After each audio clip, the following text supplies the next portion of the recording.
Hello mga kachete, magluto tayo ngayon ng pansit bihon.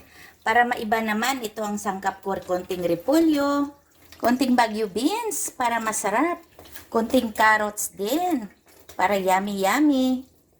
At tuna naman ang aking gagawing pangsahog para mas healthy, mas yummy. At ito yung mga sangkap, konting sangkap, bawang sibuyas, bell pepper, at lagyan natin ng nor mamaya at yung kaunting squid ball. Ito, nagpainit na po tayo ng mantika. Mantika po ito ng tuna na nasa can. Ayan, naglagay na tayo ng bawang. Lagyan mo natin to ng bawang para pa brown-brownin natin. Naglagay na rin ng sibuyas.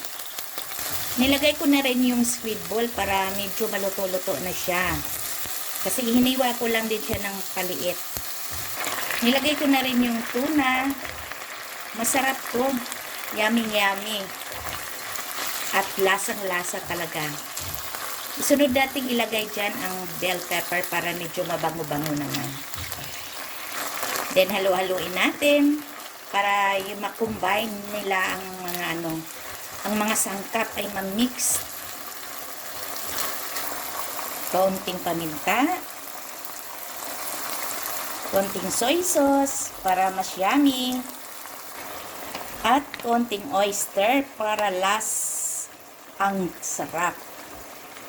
Then halo-haluin po natin ito para yung mga ingredients ay distribute ng mabuti. Ayan na oh. Naaamoy ko na ang bango-bango. Lalo akong nagugutom. Ayan na, kumukulo na po. Yan na, yummy-yummy na. Ilagay na po natin yung carrots para mas lalong manunuot ang sarap. Ayan. Halo-haloin muna natin saglit.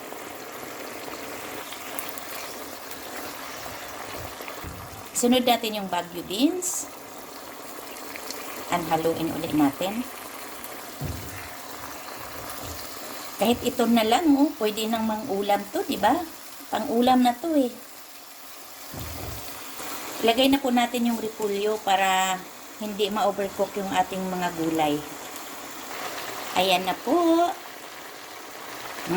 Sunod naman tayo magluto sa next step na.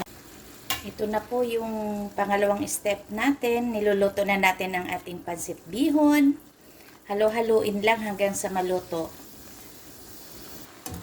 Ayan, malapit na siyang maluto. Pero may sabaw pa po, kaya kailangan pa nating halo-haloing mabuti.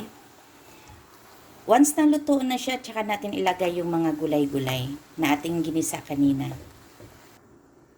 Ito na po yung aming pansit.